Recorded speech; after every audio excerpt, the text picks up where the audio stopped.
All right, so we're at a new update and everything. A new like we're 2.5. I think that's what we're at. Listen, is there plastered all over the game? Oh, but I don't really pay that much attention. I just kind of log in and do my thing and then leave. But yeah, so we're just. I heard some changes were done to the tier list, so I just wanted to go over. And I just have a good old fashioned review preview whatever. So let's kind of get into it. So this is the main thing people have been complaining about. I think everywhere is that Miyabi's been dropped, um, and I think it's a little weird that this expert tag is here again, as if uh, I think me personally, it's like a frame of mind thing. I think because there's so many casuals in this game that don't really like put a lot of effort into learning how to play a character, that this expert tag exists.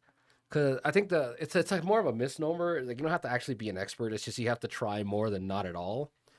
Um, yeah, I think that it's like a try. What's the word? A try tag. You know what I mean? That's if it were up to me, I would replace the expert tag with try. 'Cause that's all you have to do. A lot of these, like any of these characters that have the quote unquote expert tag on them, it's just try. You know, as long as you're trying, you're gonna do good with them. You're gonna do better than someone who's not trying, right? So that's all I would have to say. Now, yeah, again, the fact that Yixing Wong is here, as somebody who does own both of these, like I don't own Miyabi, but I do still think that she needs to be up here. However, as someone who does own both of these, I do think that Yixing Wong is probably better than Yishua. Um, Yixing Wang, Yishuan, their name's annoying.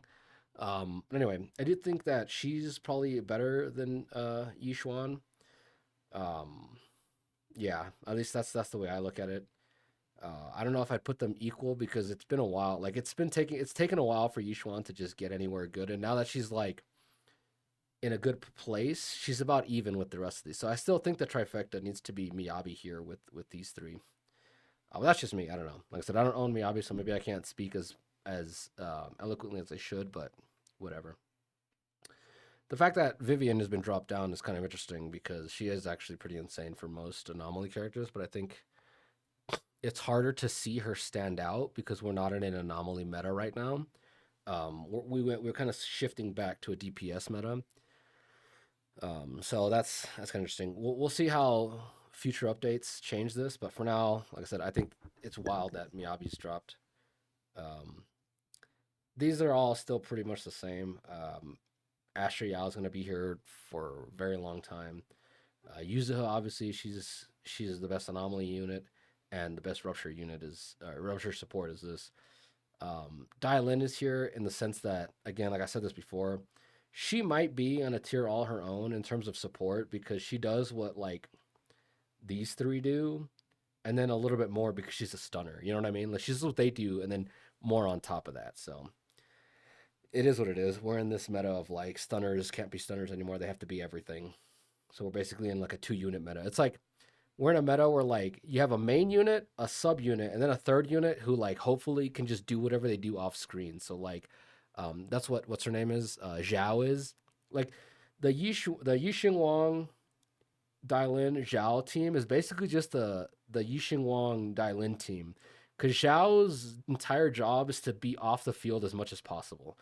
Like she has that little meter under her like if you look at if this is the screen under her thing she has a little meter here when that's full you swap into her and immediately it gives you the quick assist for you to swap off of her and then now she has the Aether Veil buff up.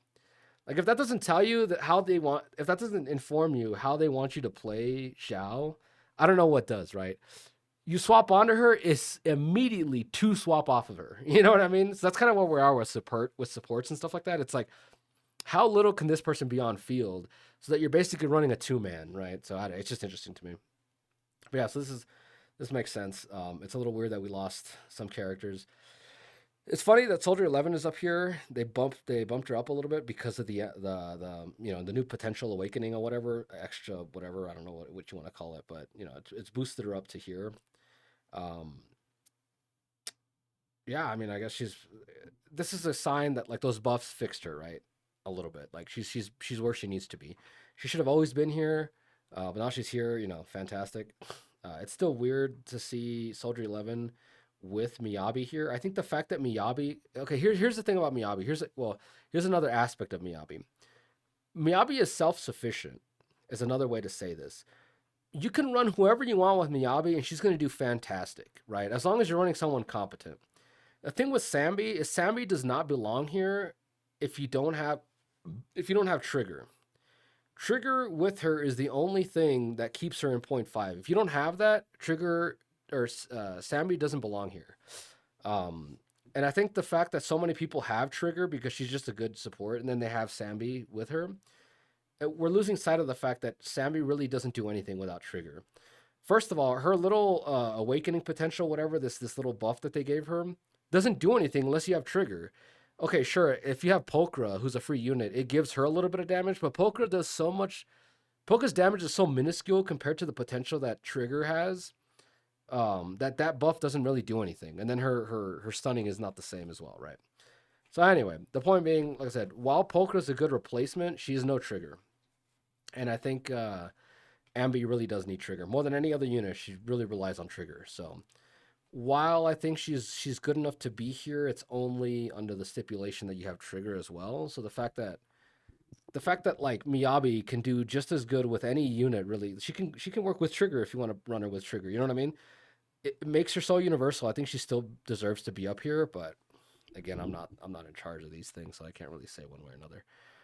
That's kind of my view on Miyabi is that like Sambi's only here, and then like Sambi only got to point five with a unit that has been so fine tuned to Sambi. No other unit in this entire game has been so fine tuned to boost up another unit, right, as Sambi and Trigger. And yet Sambi is still at tier point five, and she was a lot lower when she first came out.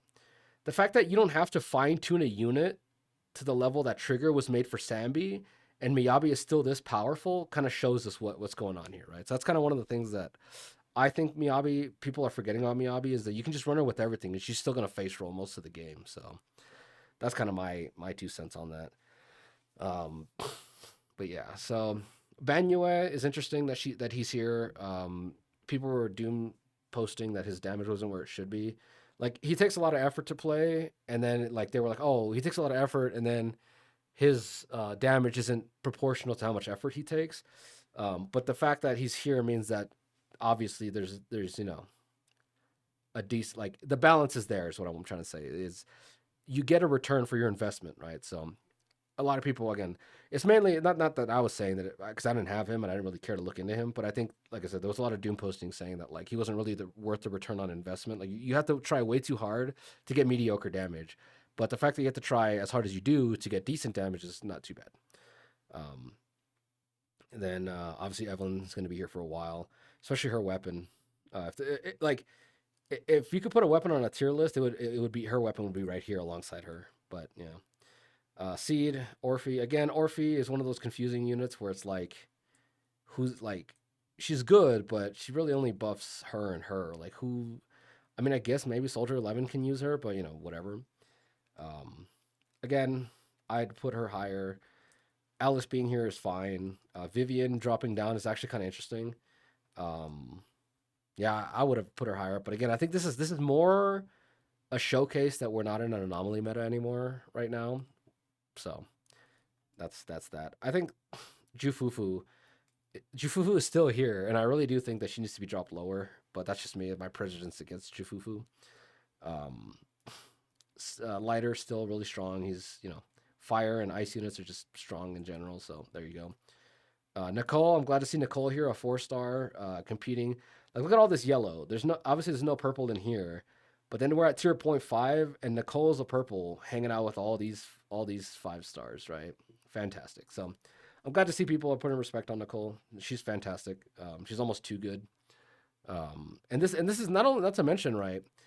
This is with having only half of her core passive active because her core passive needs a Cunning Hair's team member, which no one's using a Cunning Hair's team member because that only means you're either using Billy. No one's. I mean, there's Billy mains obviously, so don't get me wrong. But you're either using Nekomata. No one's using Nekomata. Using regular Ambi, which no one's using regular Ambi, or you're using Billy, which Billy is Billy, right? The other way to trigger it is to be using an Aether damage unit. But the thing is, no one here. I mean, if you're running her with her, then obviously you've got a fantastic comp there. But the 25% Aether damage buff isn't helping her at all. And if you're so unless you're running what's her name? Yujuan, that's the only person who takes advantage of that second half of that core passive. Now, if you're running like an anomaly unit like Jane or Alice or who's Grace now, like Grace, Vivian plus her, like she goes really well with her. Um, you have to kind of manage that buff to stay up a lot longer because it's again you do have to keep on top of that because her damage buff needs to be lasting as long as Vivian's out there. But as long as you can manage that, you're perfectly fine. So that's interesting. But yeah, like I said, she's just fantastic, and she works well with so many different weapons. Like you can run her on well, not so many different, but you can run her on Kaboom the cannon, or you can run her on her own weapon, and both of them are fantastic. For those of you guys who saw my Yixing Wang summoning. Oh, actually, I don't know if I've mentioned this, but I pulled her weapon from the banner, but I pulled it in like the first or second 10 pull, which means that I didn't get any extra weapons for Nicole. So here I am, another cycle of, whatever, another banner cycle where Nicole's on the banner, but I don't get her weapon because I'm not going to pull on that banner anymore to get dupes for her weapon. So yeah, I'm just screwed basically. Um, I'd like to have Nicole's weapon maxed out because I think it's the best one on her because the extra energy that her weapon gives her, I think makes her just it just kind of boosts her through the roof because now it's like you can have that bubble up the entire match because of how much energy she just runs. So I don't know, but anyway, yeah. Trigger, obviously Trigger being here, she works well with basically the entire cast. Um, if you're running, you can even run her with anomaly units, and she's still good because now instead of having that damage buff only during the stun window, she gives out a 20%, or is it 35? I think it's a 30, 35%, something like that. Um, Damage boost throughout the entire match, which anomaly units care about more than having like a bigger stun window or a bigger thing in the stun. Because anomalies don't really care about the stun that much. It's just the entire match is they're doing a lot of damage. So boosting the entire match's damage by 20% is ridiculous. So even if you don't get the extra passive, her extra core passive of her crit chance turning into impact, doesn't matter. Just the fact that she gives out 20%, and then you get a little bit more stuns in there, fantastic. Um, and then Zhao, obviously, the fact that she's free is pretty good. Is pretty good. She gives out 1,000 attack. She activates Ether Veil, which boosts your attack by, I think your attack and your HP get boosted by 10%. I don't remember, something like that. And I think she gives out a 40% damage buff from somewhere. I don't remember. I haven't looked into her kit. I just know, like, I know she's best with Yixing Wang, so I just put her on the team and just do whatever she has to do to keep her Ether Veil up, because the Ether Veil is the most important thing. But yeah, so yeah, there you go. Not to mention, I run her because I pulled for Caesar's weapon. I run her on Tusks of Fury, which gives her 18% damage buff. Plus, the entire team gets a 12% daze buff, which is always a good thing. Um, yeah, so there you go. Let's see. So we're in tier 1. I like this breakdown so far. Apex, right here. These are the best characters in the game. Meta characters, these are all useful for fighting against the meta, and then down here we have off meta. So the fact that it's broken down into these 3 sections is good to me. I think before I don't remember what the sections were before, but this is good. I like these 3. It's top tier, uh, good usable units, and then down here at the bottom is like they're off meta, which means that they're not going to be super useful. So keep that in mind. I am finally happy they dropped Sokaku all the way down to meta because Sokaku did not deserve to be up here. So I'm happy about that. Thank goodness. Sokaku's down here, Chingy's down here, and Pan Yinhe. Again, Pan Yinhe technically counts as a meta character because she uses him, and where is he? He uses him.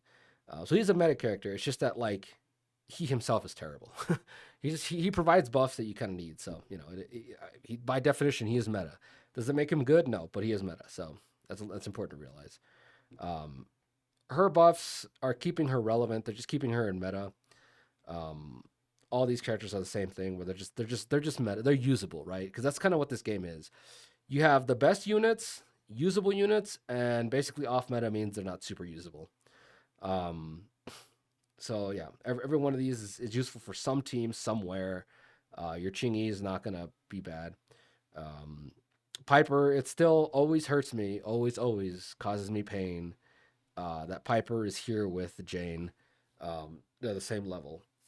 I think, well, we'll get into it in a little bit, but funnily enough, with Bernice's buffs, she's still just down here at the same level she was before. Again, the tiers were a little different than they are now, and the placements or whatever. But like I said, it sucks that Bernice is down here still. Like even with her buffs, she hasn't really changed very much. Um, I guess the fact that she's on the same level as Yanagi isn't too bad, right? It's just it is what it is. Vivian, without being buffed, is still way stronger than all of these. Yeah, so with her buff, she's still kind of just holding on to relevance. Funnily enough, I don't know, I don't have Ellen, but I would probably say that Ellen and Soldier are probably on the same level for different elements, right? I think Ellen is just slightly better because she has more better supports. Like Ellen with lighter, or Ellen with even with like Lycone is pretty good. Like a pretty cheap team is Ellen, obviously her and her. If you want Soldier 11 to be good, you have to have Soldier 11 plus you have to have lighter plus you have to have like some other high tier unit like her or whatever. You could probably get by with like Nicole, but not to mention I think the sets that Ellen can use are a little bit better than the sets that Soldier 11 can use. Soldier 11 can use what? Woodpecker Electro, I think, is the green one that gives crit chance on the two piece. She can use Woodpecker, but even that's not great. Um, Obviously, the main thing is Inferno Metal, but like Inferno Metal kind of sucks. And if you're running Inferno Metal, you have to run her with someone else who can inflict enough anomaly. Like if you run Soldier 11 with lighter, their anomaly buildup together is still way too low to have a consistent uptime on the burns to get to 28% crit chance. So that's kind of the irritating thing about Soldier 11 is her sets aren't really that good. So you could run her on that. If you run her on you could run her on Puffer Electro. No, what is it? Yeah, Puffer Electro. If you run her with like Dial In, then there you go. You've got Puffer Electro has a higher uptime because now you have more ults. But anyway, that is what it is. Um, Obviously, again, the expert tag with Haramasa, I don't have him, but I'm pretty sure it's the same. It means the same thing as like these two and Yishuan and Nicole is. It's just a try tag. Like as long as you're trying, you'll be fine. You don't actually have to be an expert because nobody has to be an expert to do anything in this game. This game is not as complicated as like some other game. It ain't like trying to Star Raven and Devil May Cry 4 for those of you guys who know any of those words I just said, but it is what it is. Hugo obviously is down here. At first, he used to be a decent bit better than Ellen, but I think her buffs, all it did is just drop Hugo down to her level. So now they're the same. Yujuan is for those of you who pulled Juyuan when she first came out, I think you're eating pretty good because she has been consistent throughout this entire game. Like she launched at tier, zero point 0.5 or whatever when she came out, but that's just because there wasn't a whole lot to compare her to. But over time, she's kind of settled down here, and she's kind of just remained consistent. So whatever challenges she could do when she first came out, she could still do today and still be pretty good at them. So like I said, I just think if you summon for Jujuan, you're doing good. Like you have her, she is the only unit that can take full advantage of Nicole's um, full core passive. Like all the buffs that Nicole offers, she's the only unit that can use all of them. Because I run her with Sambi, and Sambi can't use her 25% ether damage bonus, right? She can't even activate it, let alone use it. Um, but Jujuan not only can activate it because she's an ether unit, but she can also use it. I've tried using it like there's times where I've used Yichuan with Nicole, but again, there's always something missing. So yeah, okay, I get the 25% ether damage bonus from her, but then the 40% defense shred doesn't like Yichuan can't take advantage of that. She penetrates defense 100% anyway, right? You know what I mean? So Nicole is a very interesting unit where it's like it's hard to slot her in somewhere where she gets every bit of her like just awesome kit useful. But the fact that Jujuan, I think the fact that Nicole is here and she can 100% utilize every single little tiny buff that Nicole has, I think that's what kept Jujuan so relevant is that You get literally the best support in the entire game. A 4-star that's hanging out up here at the point 5, maximally utilized by Yujuan. Like you're just again, you're eating good with this team. So I think that's the main reason. Like again, that doesn't like I think what is it? I forgot what it was called, but chaotic metal. Is that her set? I think if you run her like if she's on chaotic metal, I think you need a little bit of aether anomaly. So the fact that like one of her mindscapes gives her aether application on her bubbles, I think she can use that too. You know what I mean? Like just every little bit of Nicole's kit, Yujuan can make the maximum use out of it, which I think is one of the things that's carrying her. So that's good. That's pretty cool. Yeah. Down here, we're looking at off meta characters, and it hurts to see some of these people down here. Um, Obviously, nobody cares about Anton, Billy, Corin, and Nekomata. Obviously, Ben is still a meme, so he's just down here. Uh, it hurts to see Seth down here. I would have put Seth like right here. I don't think he's a meta unit. Well, I personally would argue he's a meta unit, but at the very least, put him above Sambi or put him above Ambi. Because my gosh, Ambi, no, he is infinitely better than Ambi. I think Seth by himself has well, you have to have him at a higher mindscape. I think if you hit I forgot what it is like M6 or whatever. If you hit I forgot what mindscape it is, but anyway, if you get a decent amount of his mindscapes, I think his stunning potential alone, without considering the rest of his kit, just his stunning potential when you get the right mindscapes, is probably better than Ambi as a stunner. You know what I mean? So yeah, I don't know. Just I find that interesting. But yeah, like I said, I think he deserves to be here. I think he should at least be here, but he deserves to be up here. Because again, if you're running anomaly, like if you don't have any units, and the only unit you have is like Piper, if you only have free to play units like Piper, him, and I don't know, maybe like Lucy or whatever. Or if you're running her, like let's say again, if you're free to play and you don't have any like premium units and you're using just whatever you pulled, if you use that ticket to select her, not that I would recommend it, but if you were to use that ticket and you select her, these two together are like insane. Now, granted, the fact that we're in a meta with anomaly where you have to like really lean into disorder isn't really a good thing to be running a two electrical comp, especially because if you run her, him, and her, that's kind of like the best team possible with these three. But again, since there's no disorder there, it's not really useful. But yeah, so anyway, the point being is that there is no other free to play. Like, I think he deserves to be here because Pan Yinha's here. You know what I mean? Like, Pan Yinha sucks, but because he boosts and he's kind of necessary for any free to play rupture unit, I think he's the same way, where he's not that good for a lot of things, but the fact that like any anomaly unit as a free to play player, like if you have Jane or again if you're running Piper, who else are you pairing with Piper if you don't have Vivian and you don't have Yuza, right? Like I get the idea that like he struggles to compete when you have something like Yuza or Vivian or whatever, but I still think he's relevant because there's no team he doesn't complete. Like if you're running Alice and you have her, and you don't have any other unit, what are you running? Like Alice, Piper, Yuzuha? Are you running Alice? I don't know, Lucy Yuzuha? Like where's the gap there? So I think the fact that he fills those gaps significantly well is what I think deserves to put him here. But again, there's an anti-Seth agenda going on constantly in this game, so it's important to realize that. Yeah, looking at supports, Ambi obviously she deserves to be down here. Him, I'd put him a little higher. Um, Grace, they're looking at Grace. I don't know. I don't think even with her buffs, I don't think she's gonna be up here. I think right here is where she is. She's an off meta character, so by definition, she's right here, and she's one above these like trash units. She's usable the same way. Like, can Billy do certain things? Yeah, you can force Billy to like clear deadly assault under the right conditions, and if you want to be a Billy main, you can be a Billy main, and it's the same thing with Grace. You can force her through stuff. If you want to be a Grace main, by all means, be a Grace main. But I think one of the other issues is that like electricity as an anomaly element is really not as good as you might want it to be.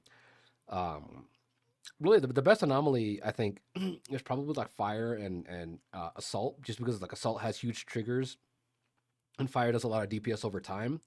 But like electricity as an anomaly, like there's a reason why Yanagi has to force through disorders with her kit, because electricity anomaly by itself isn't really super useful. You know what I mean? Um, that's kind of the main. That's kind of I think one of the main things with Grace is that like just the electric anomaly itself isn't super useful. Um, Obviously with her anomaly is good because it's like she has her own little frostbite, and then that with shatter, especially with her crit chance and crit damage and scaling and all that stuff, is what makes that so good. But again, a lot of a lot of Grace's weakness is just the fact that she's an electric anomaly unit, just the element. But yeah, I think she deserves to be here. I think, like I said, she's off meta. She can do stuff, but you kind of have to force it through. And I think she's better than like just complete trash, right? Uh, Kaleda, obviously, the fact that Kaleda's here is this is where she should be. Again, I've said this before, where it's like Kaleda has one of the fastest stunning potentials, but like it doesn't matter how fast you can stun when it's like, yeah, maybe Dylan can stun a little slower, but I think even that, I think Dylan could probably stun almost just as fast as Kaleda can. But the fact that Dylan has all these like insane buffs is like, what do you do with that? You know what I mean? Again, here's another example of like Lycone. Okay, maybe he stuns slower than her, but the fact that Lycone, when you do get the stun, you get like Ice Shred, and then you get like a damage multiplier on the stun is just ridiculous. Fortunately, she doesn't do anything, so it is what it is. Lucy, uh, no matter what I try, Lucy just never outpaces anybody. Because I've tried Sambi, Trigger, Lucy, and you would think the fact that Lucy gives out a 600 attack buff, just flat 600 attack, plus a 10% crit damage, plus all her little off field whatevers. You would think she would do decent, but she just can't compete with Nicole, first of all. And there's just never a place for her on any team that I run, aside from like a Soldier 11. But then the problem is, like, Soldier 11 already needs help, and then you're running her with a 4-star. That's not that strong.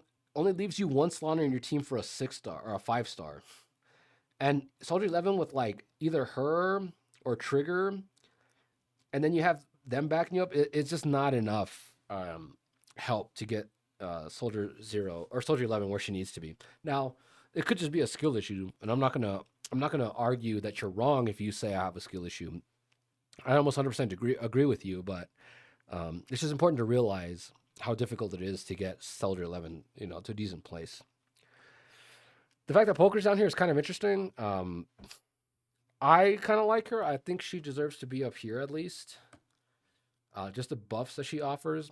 I don't know if they're doing this. I guess they're talking about her at M6, which is a little confusing because for an M6, she gives out a 30% damage buff. Plus, the stun capacity that she offers is pretty good. Her ults, when you build her for pure stun, is like 30 to 40% on the stun meter, which is ridiculous. Yeah, so I don't know. I'm not disagreeing with 100%. I'm just saying it's a little odd. I would have put her a little higher. Um, and Rena being here, it is what it is. Pen ratio isn't super great these days, specifically when you just have like Monado. Like, why would I run Soldier 11 with pen ratio and then have to run her with this to get even more pen ratio? When I just run Monado and have 100% pen ratio and just do whatever I want from there. You know what I mean? Like, there's just a whole heap of issues. Um, I guess that's the last thing I want to say is I want to talk about like buffs coming up. I don't have any secret knowledge. I'm not going to tell you that I know what's coming next, but I want to talk about like what I think we could see. It would be nice to see if they did what they did this time, right? So the first time we got Ellen buffs and it was like they went over really well, so obviously we got more buffs. Then we started seeing combination buffs. So we got two premium units in Sambi and Bernice, right? And then we got two free to play units in Soldier 11 and what was the other one? Did we get two free to play unit? I'm losing my mind here. Yeah, we got two free to play units in Soldier 11 and Grace. So it'd be nice to see the next wave of buffs being again two premium units and then two free to play units. Um, I would personally like to see. I think of everything as much as I'm obviously biased, but I would like to see a Jane Doe buff and then probably a Caesar buff. I think the next two might be these two, but I don't know if they want to do double physical. So I think at the very least we're gonna get a Caesar buff, and then maybe I personally, I would say a Jujuan buff, but I think the fact that like she's been doing so good so consistently means that they might leave her alone. But I think just out of fairness and out of like she kind of deserves it because she's kind of like the hardest working one here out of all of them. We might see her or Hiromasa get buffed. Yeah. So I don't know. That's kind of how I see it in terms of the well. Hiromasa is also like, is he free to play? Is he does he count as a free to play unit or does he count as like a premium unit? So that's kind of 50-50. But because yeah, like I said, I like to see two premium units and two free to play units. I think the next person we need to buff in terms of free to play units is probably these two. Now we might get Nekomata, but I think like I said, right now Jane Doe, Caesar, Nekomata are all competing for like needing buffs. And I think if they go these two, we're not going to get her. And I think I was saying earlier, so I was thinking her and her, but because they're both physical, we might get off an off element unit. Um, you know, we might not get her. So I think the same problem is here. So I think, like I said, at the very least, I'm pretty sure we're gonna get a Caesar buff soon, which I think would be pretty cool. Um, I also think we're gonna get a Rena buff soon. I don't know what you could do to buff Rena, but I'd like to see her get buffed because she's just like one of the worst supports in the game right now. But in terms of premium units, like I said, Caesar, I would like to see Jane, especially because she just got a skin too. So I think um, Jane is a pretty high likelihood that we'll get a good buff for her. If we do get Jane, we might not get Caesar yet. We might get something like Jujuan or Harumasa. But like I said, I would like to see Jane. I think can Chingy get a buff? I think sure, but there's probably other people in line that are probably better off getting a buff than her. But for now, I think Jane needs it the most.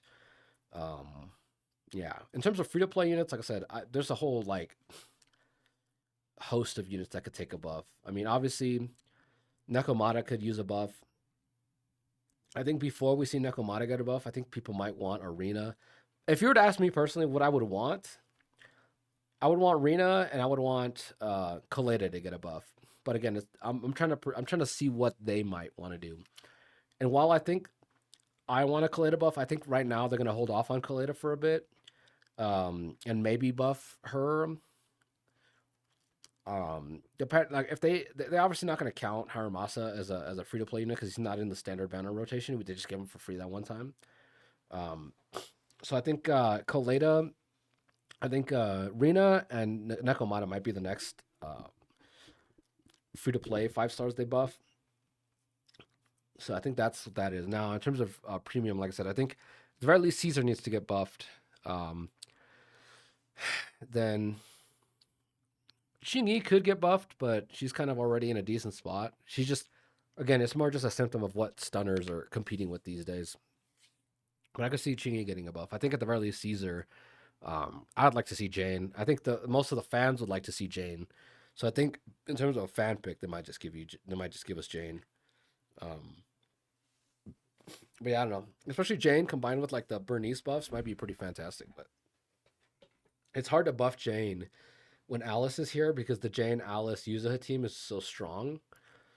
Um, so we might not get a Jane buff. We might just get like a Haramasa buff, or like I said, I would like to. The other only person other than Jane is Jujuan buff, just to see what they do with her because she's a Gen 1 unit and she's already really just not she's not super strong, but she's also not weak, right? She's in a really well balanced place. So to see her get a little bit of buff would be fantastic. But other than that, anyway, I think the most of these placements are decent. I'm glad to see Nicole here. I'm glad to see Sokaku drop down. The way they divvied up the thing, so it's again Apex meta, then off meta, and it's a good categorization scheme. It's always like again the one thing that bothers me is the anti Seth agenda, and then the weird anti Miyabi agenda that's always going on. Um, but yeah, other than that, I think the rest of it's fine. Um, yeah, I don't see any other mistakes, and like I said, the only thing I'm looking forward to is a arena buff. Arena and Caesar are the two main ones I'd like to see. Um, yeah, because not to mention like a free to play, they just gave us Zhao for free, and she just way outclasses Caesar by like margin of whole margins. Um, The other thing too is like I don't really know how you would buff Caesar. I don't know what she would do other than like give out more buffs. You know what I mean? Like maybe they would increase her stun potential so that like she can replace a stunner. You know? I don't know. I wouldn't know because right now she has a lot of stun potential. Her with her weapon, she has a decent amount of stun potential, but it's not enough to like not run a stunner. You know what I mean? Like if you're gonna run her, you're still gonna run a stunner, so her own days kind of becomes irrelevant. But if you buff that stunning capacity, so make it so you can run your main DPS, a support unit, and then her as your stunner while giving all the buffs that she does. I think that would be pretty fantastic. And also, I think obviously, I think her shield needs to do something a little different, just because the whole flinch resistance that her shield gives is irrelevant. Because first of all, either you're playing Hollow Zero, in which case everything just one shots you anyway, um, so the flinching doesn't matter. And or you're playing something else like Deadly Assault, and the flinching doesn't matter because if you get hit once, you could just restart. You know what I mean? Like just restart your run again. But yeah, anyway, that's just my take on that. So take that as you will. What else? Is that everything? Yeah, I guess it's everything. Yeah. So just wanted to go over the tier list. I said I think this one's a lot better than the one we've had in a while. A lot of people seem to think it's trash. I wouldn't say that. I think that's an overreaction. I think just Miyabi needs to be moved up a little bit, and again, Seth needs to be moved up, but everyone else is fine. Maybe Polkra needs to be like right here. I'd probably put her here, but that's just me personally.